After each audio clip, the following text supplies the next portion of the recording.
தமிழ்நாடு எதிர்பார்த்திருந்த பரபரப்பான இந்த பொள்ளாச்சி பாலியல் வழக்கில் இன்று தீர்ப்பு வழங்கப்பட்டிருக்கு. தீர்ப்பில் வந்து முடிவாக நீதிமன்றம் என்ன சொல்லியிருக்காங்கன்னா, 9 எதிரிகளும் குற்றவாளிகள் என்று அரசு தரப்பில் சந்தேகத்து இடம் என்று நிரூபிக்கப்பட்டதால் அவங்கள குற்றவாளிகள் என்று தீர்ப்பு வழங்கப்பட்டுள்ளது. அவங்களிடம் தண்டனை சம்பந்தமான விவரங்கள் கேட்டிருக்காங்க. அவங்க வந்து வயது காரணமாகவும் அவங்க வந்து திருமணமாகாதவர்கள், வயதான பெற்றோர்கள் இருக்கிறார்கின்ற உடல்நிலை காரணங்களாகவும் சொல்லி லீனியன்சி கேட்டிருக்காங்க. அரசு தரப்பில் கடுமையான வாதங்கள் வைக்கப்பட்டுள்ளது.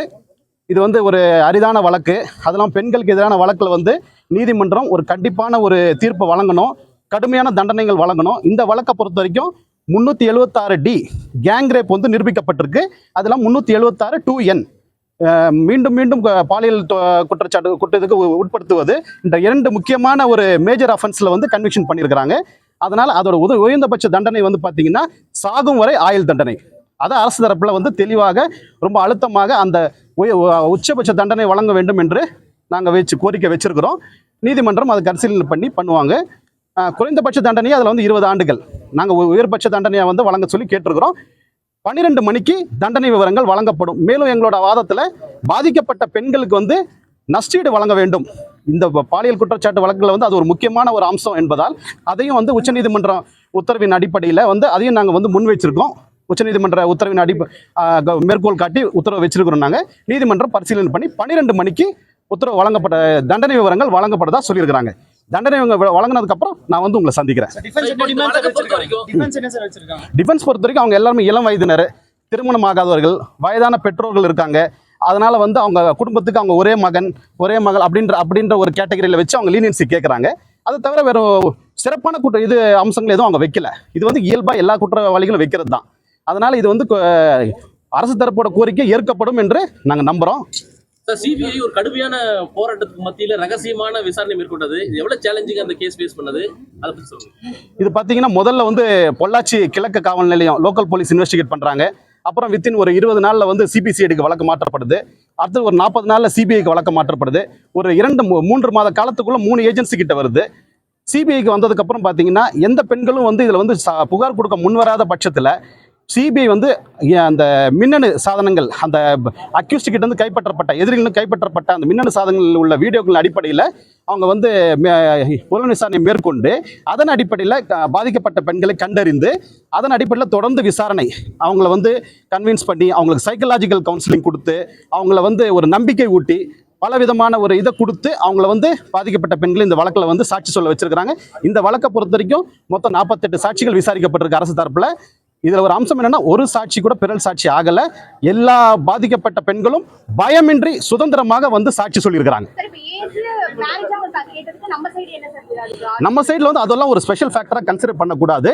இதுல வந்து கிராவிட்டி, மிட்டிகேட்டிங் சர்க்கம்ஸ்டான்சஸ், அக்ரிவேட்டிங் சர்க்கம்ஸ்டான்சஸ், கேஸோட அந்த அஃபென்ஸோட சீரியஸ்னஸ் வந்து பாலியல் குற்றச்சாட்டு.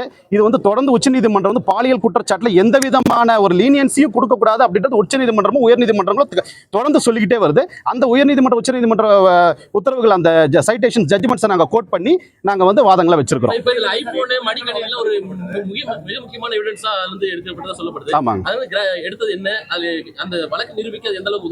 இந்த வழக்கு நிரூபிக்கிறதுக்கு பார்த்தீங்கன்னா அந்த மின்னணு சாட்சியங்கள் தான் வந்து பெரிய, அது வழக்கு நிரூபிக்கிறதுக்கு மட்டும் இல்ல, பாதிக்கப்பட்ட பெண்களை வந்து கண்டறியறதுக்கும் புலன் விசாரணை அதிகாரிகளுக்கு அது ஒரு பெரிய ஒரு சப்போர்ட்டிங்கா இருந்தது. அதுல பாத்தீங்கன்னா அந்த வீடியோ எடுக்கப்பட்ட தேதி, வீடியோ எடுக்கப்பட்ட இடங்கள், இது எல்லாமே தெளிவா விஞ்ஞான பூர்வமா நிரூபிக்கப்பட்டிருக்கு. வாய்மொழி சாட்சியாக இல்லாமல், பாதிக்கப்பட்ட பெண்களுடன் வாய்மொழி சாட்சிகள் மட்டும் இல்லாமல் விஞ்ஞான ரூபமான சாட்சிகளை வந்து சிபிஐ தரப்புல வந்து தெளிவா புலனாய்வு செய்து அதை நீதிமன்றத்தில் சாட்சியா நாங்கள் தாக்கல் செய்திருக்கோம். நீதிமன்றம் அதை ஏற்றிருக்கு. இல்ல, அளிக்கப்பட்ட எவிடன்ஸ் மோஸ்ட்லி வந்து ஆர்எஃப்எஸ்எல், கோயம்புத்தூர் ஆர்எஃப்எஸ்எல் மற்றும் டிஎன்எஃப்எஸ்எல் எக்ஸ்பர்ட்ஸ் மூலமா மேக்ஸிமம் we have retrieved செய்யப்பட்டிருக்கு. அதன் அடிப்படையில் சில பாதிக்கப்பட்ட பெண்களை அடையாளம் கண்டிருக்கோம். அதாவது சில வீடியோக்கள் வந்து டோட்டலா டேட்டா வந்து அதுல வந்து எரஸ் ஆயிருக்குது, அதை ரிட்ரீவ் பண்ணிருக்காங்க. டெக்னிக்கல் சப்போர்ட் பாத்தீங்கன்னா இதுல பாத்தீங்கன்னா மோஸ்ட்லி வந்து அந்த விஞ்ஞான பூர்வமா அடையாளம் ஐடென்டிஃபிகேஷன் பண்றது சரி, அந்த வீடியோக்கள்ல எந்த விதமான மேனிபுலேஷன் எடிட்டிங் இல்லன்றதுக்காக பிசிக்ஸ் டிபார்ட்மெண்ட் ரிப்போர்ட்டும் சரி இந்த வழக்குல ரொம்ப முக்கியமான ஒரு சாட்சியா இருக்கு. எல்லா அக்யூஸ்டுமே 1 முதல் 9 வரை உள்ள அக்யூஸ்ட் எல்லாருக்குமே 9 குற்றவாளிகளுக்கும் சாகும் வரை சிறை கொடுக்க வாய்ப்பு இருக்கா? அதுதான் உச்சபட்ச தண்டனை நாங்கள் வச்சிருக்கிறோம், கோரிக்கை வச்சிருக்கிறோம், நீதிமன்றம் ஏற்கும் நம்புறோம். 376 சார் இல்ல எல்லா மேஜர் அஃபென்ஸ் சொன்னேன். 120B, 354A, 354B எல்லா சட்ட பிரிவுகளிலும் அவங்க குற்றவாளி என்று நிரூபிக்கப்பட்டிருக்கு. 376(2)N அதுக்கு அதிகபட்ச தண்டனையா சொல்லிருந்தீங்க. அது எந்த அளவுக்கு நீங்க ஸ்ட்ராங்கா பேசிருக்கீங்க? எதிர்த்தரப்பு டிஃபென்ஸ் பண்ணிருக்கீங்க? எதிர்த்தரப்புல வந்து பெருசா ஒன்றும் சொல்ல, அவங்க வயது இந்த இதை மட்டும் தான் சொல்லியிருக்காங்க. நம்ம வந்து உச்சநீதிமன்றம், உயர்நீதிமன்றம் அந்த உத்தரவுகளை, அந்த சைட்டேஷன்ஸ் அடையாளம் காமிச்சு இந்த மாரி வழக்குகளும், அது இல்லாமல் பெண்களுடைய பாதுகாப்பு மற்றும் அவங்களோட ஒரு பிரைவசி, அவங்களோட ஒரு இது, இந்த சொசைட்டியோட ஒரு கால் ஜஸ்டிஸ் எதுவுமே வந்து இந்த மோக்கரி ஆயிடக்கூடாது அப்படின்றதுக்காக இந்த வழக்கை பொறுத்தவரைக்கும் இந்த மாதிரி வழக்குகள் மீண்டும் இந்த தமிழ்நாட்டிலோ இல்லை வேற எங்கேயுமே நடக்கக்கூடாது, இந்த தண்டனை வந்து மற்றவர்கள் ஒரு பாடமாக இருக்கணும் அப்படின்ற ஒரு கடுமையான வாதங்களை நாங்க வச்சிருக்கிறோம். விக்டிம்ஸ் வந்து 8 பேர் விசாரிச்சிருக்கோம். இந்த வழக்குல நாங்க வந்து 8 பேரை விசாரிச்சிருக்கோம். தீர்ப்புக்கு அந்த விவரங்கள் இப்ப நான் தரேன் உங்களுக்கு. இல்ல அதான் வழக்குல நாங்க 8 பேரை விசாரிச்சிருக்கிறோம் இது வரைக்கும். நான் மீதி விவரங்களை உங்களுக்கு தண்டனை விவரம் சொல்றேன். அது நம்ம சொல்ல முடியும். நம்ம வழக்குல விசாரிச்ச வரைக்கும் 8 விசாரிச்சிருக்கோம். பாதிக்கப்பட்ட பெண்கள் எவ்வளவு பேர் இருப்பாங்க, எவ்வளவு பேர் எங்களுக்கு வேண்டாம் சொல்லி இல்ல அந்த விவரங்கள்ல இந்த வழக்குல விசாரிச்ச 8 பெண்கள் நம்ம சாட்சி சொல்லியிருக்கிறோம். பாதி விவரங்கள் தண்டனை விவரங்கள் உங்களுக்கு 12 மணிக்கு மேல சொல்றேன். சாட்சி எதுவுமே இல்லைன்னு சொன்னீங்க.